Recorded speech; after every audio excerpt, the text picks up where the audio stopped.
कांग्रेस जो अपने आप को ईमानदार पार्टी कहती थी, पिछले 60-65 सालों में यही भ्रष्टाचार किया है, देश को लूटा है। उसका एक छोटा सा उदाहरण, एक मिसाल है। एक एमपी के घर में 200-300 करोड़ रुपए मिल रहे हैं। एमपी अगर इनके मिनिस्टरों के, मुख्यमंत्रियों के घरों पर छापे पड़ेंगे तो हजार करोड़ रुपए मिलेंगे। ये जो साहू जी अभी जो पकड़े गए हैं, जिनके 200 करोड़ रुपए का घोटाला उनके घर में पाया गया है, तो कांग्रेस पार्टी के जो लीडर हैं, एमपी हैं, सांसद हैं, ये सब बिल्कुल भ्रष्टाचार है। और ये बिल्कुल, ये आप लगा लो कि अभी भी वहाँ पर नोटों की गिनती चल रही है। कितना इनके पास कालाधन छुपा हुआ है। तो मुसलमान अब मोदी जी के साथ है और आप देखिए आगामी 2024 के चुनाव में ये बिल्कुल क्लियर हो जाएगा। मुस्लिम बड़ी तादाद में है, वहाँ बीजेपी बड़ी लीड लेकर और उनके सांसद जीतेंगे। लोग जो हैं यहाँ पर मौजूद हैं। सर, जिस तरीके से कांग्रेस पार्टी के खिलाफ आप ये प्रोटेस्ट कर रहे हैं, क्या मांग है? जिस तरीके से भ्रष्टाचार जो है वो उजागर हुआ है, मशीनें वहाँ पर खराब हो रही हैं नोटों को गिनने में, इतना बड़ा तादाद में नोटों की गड्डियाँ मिल रही हैं। देखिए, आज ये जो प्रदर्शन है, कांग्रेस जो अपने आप को ईमानदार पार्टी कहती थी, उन्होंने पिछले 60-65 सालों में यही भ्रष्टाचार किया है, देश को लूटा है। उसका एक छोटा सा उदाहरण, एक मिसाल है। एक एमपी के घर में 200-300 करोड़ रुपए मिल रहे हैं। एमपी अगर इनके मिनिस्टरों के, मुख्यमंत्रियों के घरों पर छापे पड़ेंगे तो हजार करोड़ रुपए मिलेंगे। देश का सारा पैसा लूट के इन्होंने अपने घरों में दबा रखा है। तो देश को कमज़ोर करने का काम ये कर रहे हैं, अपना घर भर रहे हैं, जनता को लूट रहे हैं। ये इसने अभी तक लूट मचाई है। वहाँ सवाल ये भी उठता है कि जिस तरीके से आपने कहा कि एक सांसद के घर में इतना पैसा मिल रहा है, सत्ता में कांग्रेस पार्टी नहीं है, तब जाकर अलमारी में इतना पैसा मिल रहा है और एक अलमारी नहीं, कई अलमारी जब्त हुई है। तो ऐसे में अगर सत्ता में होते मौजूदा वक्त में, तो कितना जो भ्रष्टाचार है वो इनका उजागर। तभी तो मैंने कहा है, ये सत्ता में पुरानी रही, वही माल इन्होंने दबा रखा है, अब निकल रहा है।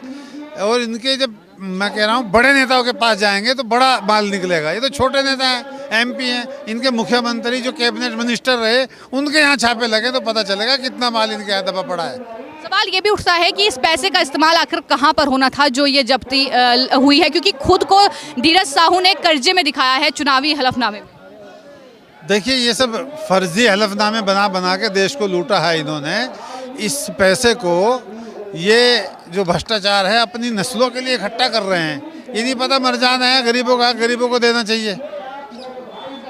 तो आपने सुना कि किस तरीके से तमाम जो कहीं ना कहीं यहाँ पर लोग प्रोटेस्ट कर रहे हैं, उनमें नाराज़गी है कि किस तरीके से कांग्रेस पार्टी के नेताओं ने भ्रष्टाचार किया है। और ये तो सिर्फ एक सांसद है, लेकिन सांसदों की लिस्ट जो है वो लंबी भी हो सकती है अगर जांच की जाए। उनका साफ तौर पर कहना है अगर जांच की जाए तो ये लिस्ट काफ़ी लंबी हो सकती है। आप देख सकते हैं कि तमाम लोग यहाँ पर मौजूद हैं, तमाम लोग प्रोटेस्ट कर रहे हैं। कुछ और लोगों से जानेंगे। सर, आप प्रोटेस्ट कर रहे हैं, क्या कहेंगे? जिस तरीके से कांग्रेस पार्टी के भ्रष्टाचार लगातार उजागर हो रहे हैं, लेकिन वो आरोप मोदी सरकार पर लगाते हैं कि सीबीआई और ईडी का दुरुपयोग सरकार कर रही है। देखिए, ये जो साहू जी अभी जो पकड़े गए हैं, जिनके 200 करोड़ रुपए का घोटाला उनके घर में पाया गया है, तो कांग्रेस पार्टी के जो लीडर हैं, एमपी हैं, सांसद हैं, ये सब बिल्कुल भ्रष्टाचार है।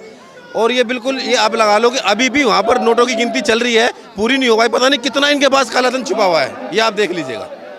सवाल ये उठता है कि इस काले धन का इस्तेमाल कहाँ होना था। अभी राज्यों में चुनाव हुए हैं, हालांकि कांग्रेस पार्टी हारी है, लेकिन क्या पैसे के बल पर जनता का वोट हथियाना, या आपको क्या लगता है कि कहाँ इस पैसे का इस्तेमाल किया जा सकता है? कांग्रेस पार्टी जो अभी 3-5 स्टेटों में चुनाव हुए हैं, ये कांग्रेस पार्टी अपना कालाधन वहाँ पर लगा रही थी, वहाँ पर ये इन्वेस्टमेंट कर रही थी। कांग्रेस पार्टी अपने अलग अलग स्टेटों में कालाधन की वहाँ पर इन्वेस्टमेंट कर रही थी, लेकिन वो बिल्कुल फेल हो गई। उनका भ्रष्टाचार पकड़ा गया और वहाँ पे उनके जो भ्रष्टाचार एमपी हैं, विधायक हैं, ये सब धीरे धीरे खुल के आ रहे हैं। और ये ईडी के, पुलिस के, प्रशासन के दिन पे दिन इनके यहाँ छापेमारी होती जा रही है। एक और आरोप जो लगातार कांग्रेस पार्टी बीजेपी पर, सरकार पर लगाती है, नफरत की दुकान। नफरत की दुकान में, नफरत के बाजार में हम मोहब्बत की दुकान खोलेंगे। तो क्या वाकई आपको लगता है कि नफरत जो है देश में फैला रखी है, या एजेंडा है विपक्ष का जिसके बल पर वो आगे बढ़ रहा है? देखिए जी, राहुल गांधी जी जो है नफरत का जो एक काम कर रहे हैं, नफरत फैला रहे हैं पूरे हिंदुस्तान के अंदर। ये पूरे, आप ये देख लीजिएगा, अभी हर स्टेट में जो चुनाव हुए, हर जगह इन्होंने ये धर्म के नाम पर राजनीति को बता रहे हैं, लेकिन ये बिल्कुल, ये समझ लो भ्रष्टाचार है एक तरफ। बिल्कुल तो आपसे मैं सवाल इसलिए भी करना चाहूंगी क्योंकि अल्पसंख्यकों की बात लगातार होती है कि अल्पसंख्यकों के साथ मोदी सरकार अन्याय कर रही है, क्या आपको ऐसा लगता है? नहीं जी, मोदी जी सबका साथ सबका विकास का जो नारा लगा रखा है, मोदी जी ने सबके साथ है, सबका साथ सबका विकास और सबका प्रयास, ये हर किसी के लिए है। अब आप ये देख लीजिएगा, आवास योजना जो आई है, ये हर किसी के, अगर किसी का नाम रहीम है या किसी का नाम राम है, हर घर के जिसकी अंतर्गत इसकी योजना आई है, हर उसको उसका लाभ मिला है। तो ये मोदी सरकार सबका साथ सबका विकास की बात करती है और सबको साथ लेके साथ चलती है। धन्यवाद। क्या कहेंगे सर, जिस तरीके से ये कहा जाता है कि नफरत का जो कहीं ना कहीं दुकान है वो खोल रखी है बीजेपी ने, मोदी सरकार ने, क्या कहेंगे? देखिए, अगर नफरत की दुकान खोल रखी होती तो अभी मैंडेट आया है, अभी 4 राज्यों के जब चुनावी नतीजे आए थे तो भाजपा ने उसमें 3 राज्यों में पूर्ण बहुमत की सरकार, बल्कि प्रचंड बहुमत की सरकार बनाई। मुस्लिम समुदाय, खासकर पसमानदा मुस्लिम समुदाय भारतीय जनता पार्टी के साथ बहुत तेज़ी के साथ जुड़ा है, क्योंकि उनको जो मोहब्बत है वो मोदी जी में नज़र आती है। मोदी जी की गारंटी ही अब मुसलमान भी मानने लगा है। जिस तरीके से ये भ्रष्टाचार जो है उजागर हुआ है और 300 करोड़ अभी तक गिनती हुई है, इससे ज़्यादा भी ये गिनती हो सकती है जिस तरीके से मशीनें खराब हो रही हैं, तो क्या लगता है कि जो भ्रष्टाचार है कांग्रेस पार्टी का, ये सिर्फ एक सांसद तक सीमित नहीं है बल्कि बढ़ भी सकता है? देखिए, ये 300 करोड़ तो एक धीरज साहू पर निकला है। आप अगर जाएंगे, इनके बड़े बड़े जो नेता हैं, शशि थरूर हैं, खड़गे जी हैं, और ये बड़े बड़े, बल्कि राहुल गांधी है, प्रियंका गांधी है, इनके हस्बैंड हैं वाड्रा साहब, तो इनके पास तो हजारों करोड़ निकलेगा। लेकिन अब जैसे ये आरोप लगाते हैं कि ईडी गलत कर रही है, आप देखिए ना, ईडी सीबीआई क्या गलत कर रही है? अगर 300 करोड़ रुपए ब्लैक करके रखोगे तो छापे तो लगेंगे ना।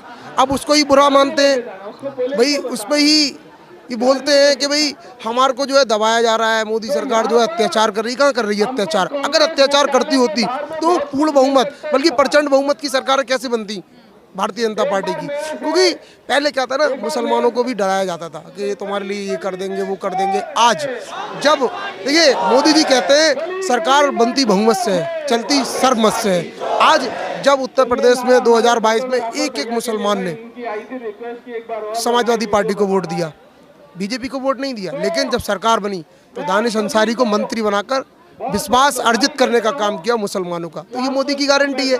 तो मुसलमान अब मोदी जी के साथ है, और आप देखिए आगामी 2024 के चुनाव में ये बिल्कुल क्लियर हो जाएगा कि जहाँ जहाँ मुस्लिम बड़ी तादाद में है, वहाँ बीजेपी बड़ी लीड लेकर और उनके सांसद जीतेंगे। मेरा सवाल यही है, आपने मुस्लिमों का जिक्र किया कि धर्म की राजनीति की बात लगातार देश में होती है। सवाल मेरा ये है कि क्या विपक्ष जो है वो धर्म की राजनीति में ही उलझा रह जाता है, मुद्दों को उजागर नहीं करता, इसलिए हार उनकी होती है? देखिए, इसमें कोई शक नहीं है, हमारा धार्मिक देश है और हमारी आस्थाएं, हमारे यहाँ जितने भी लोग हैं, बहुत सारे धर्म हैं, सबकी अलग अलग आस्थाएं हैं, लेकिन जहाँ देश की बात आती है, जहाँ भारत देश की बात आती है, तो मैं समझता हूँ सभी समुदाय की आस्था भारत देश को शक्तिशाली बनाने में है। और आज शक्तिशाली जो भारत बन रहा है वो मोदी जी के नेतृत्व में बन रहा है। तो हम सभी लोग मोदी जी के साथ हैं। आप देखिए ना, बड़ी तादाद में सब लोग आए हुए हैं। तो क्यों आए?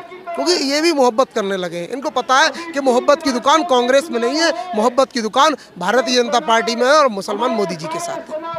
तो साफ तौर पर लोगों का यही कहना है कि किस तरीके से मोहब्बत की दुकान जो है वो बीजेपी में है, ना कि कांग्रेस पार्टी में है। और आपने देखा कि किस तरीके से तमाम जो कहीं ना कहीं बीजेपी के कार्यकर्ता हैं वो यहाँ पर जुटे हुए हैं। ये प्रोटेस्ट लगातार चल रहा है। तो यहाँ आपने सुना कि कई जो बीजेपी के ये तमाम कार्यकर्ता हैं जो लगातार प्रोटेस्ट कर रहे हैं, उनसे हमने बातचीत की है और वो तमाम लोगों ने अपनी राय रखी है। सर, क्या कहेंगे, जिस तरीके से कांग्रेस पार्टी के सांसद के घर पर ये नोटों की गड्डियां मिल रही हैं, और बीजेपी की क्या मांग है जो आप प्रोटेस्ट कर रहे हैं? देखिए, जनता की गाढ़ी कमाई को ये लुटेरे जो दिल्ली में काबिज है, जिनका नाम है पप्पू पनौती।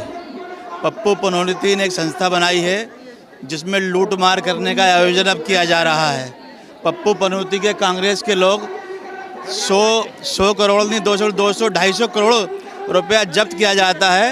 ये देश के लिए बहुत खतरनाक है कि जैसे 47 के टाइम में, उससे पहले आक्रांता यहाँ आए थे और इस देश को लूटने का काम किया था। अब ये घर में ही पैदा हो गए हैं आक्रांता, जो हिंदुस्तान को लूट रहे हैं। जो हिंदुस्तान सोने की चिड़िया कभी कही जाती थी, और इन जैसे लुटेरों की वजह से ही आज हिंदुस्तान लुटा हुआ महसूस कर रहा है। ईडी और सीबीआई और आयकर विभाग पर आरोप लगाए जाते हैं कि मोदी सरकार के इशारे पर काम कर रही है, लेकिन वहाँ तो अलमारियाँ जो है नोटों से भरी हुई वो निकल रही है, मशीनें खराब हो रही हैं। क्या कहेंगे कि बीजेपी जिस तरीके से ये प्रोटेस्ट कर रही है, क्या मांगे बीजेपी? देखिए, ये तो अब स्पष्ट हो गया कि किसके इशारे पर काम किया जा रहा है। ये इशारा कुछ नहीं है, तो खुद ही लुटेरे पैदा हो गए हैं। आप खुद बता रही हैं कि मशीनें खराब हो गई हैं नोट गिनते गिनते। अगर 100-200 आदमी नोट गिनने बैठे तो कई हफ्ते लग जाएंगे, नोट गिने नहीं जाएंगे। तो हद हो गई है लूट मार की भी। किस तरीके से ये डाका मार रहे हैं, ये कांग्रेस और केजरीवाल मिलकर जो सब लोग इकट्ठा हो रहे हैं, ये देश को लूटने का काम कर रहे हैं। लेकिन मोदी जी हैं तो मुमकिन है, क्योंकि ये लूट मार ज़्यादा दिन चलने वाली नहीं है। ये सब के सब जेल की सलाखों के पीछे जाएंगे, केजरीवाल संस्था भी और कांग्रेस संस्था भी। तो साफ तौर पर यहाँ तमाम लोगों का ये कहना है कि ये जो लूटपाट कहीं ना कहीं कांग्रेस पार्टी कर रही है, ये सलाखों के पीछे होंगे। तमाम जो कहीं ना कहीं नेता हैं बीजेपी के, वो लगातार जो है यहाँ पर तमाम कार्यकर्ताओं को संबोधित कर रहे हैं। आप देख सकते हैं कि मंच पर कह सकते हैं कि तमाम बीजेपी के बड़े लीडर जो है वो मौजूद है, फिर चाहे वो रामवीर सिंह बिडूडी हो या तमाम अन्य जो लीडर हैं वो लगातार संबोधित कर रहे हैं। जाहिर तौर पर ये बड़ा भ्रष्टाचार जो है कांग्रेस पार्टी के सांसद का वो उजागर हुआ है, जिसको लेकर ये जो प्रोटेस्ट है वो लगातार जो है बीजेपी कर रही है। तमाम तो कहीं ना कहीं कार्यकर्ता हैं वो यहाँ पर मौजूद हैं, तमाम लोग यहाँ पर मौजूद हैं। मैम, जिस तरीके से आप नारेबाजी कर रही हैं, कांग्रेस पार्टी के सांसद के घर पर नोट की गड्डी निकल रही है, क्या मांग है आप लोगों की जो आप प्रोटेस्ट? हमारी मांग है कि भ्रष्टाचार के खिलाफ है कि कांग्रेस को जैसे आगे चढ़ के बोलते थे 70 साल इन्होंने राज किया है, तो भ्रष्टाचारी करते आए और आज ये साबित हो गया है, तो ख़त्म किया जाए, इसको कभी लड़ने का ही मौका ना दिया जाए। तो भ्रष्टाचार किया है इन्होंने, उसी की हमारी मांग है कि इनको ख़त्म किया जाए, इनके साथ सख्त से सख्त एक्शन लिया जाए। तो एक्शन की मांग हो रही है तमाम और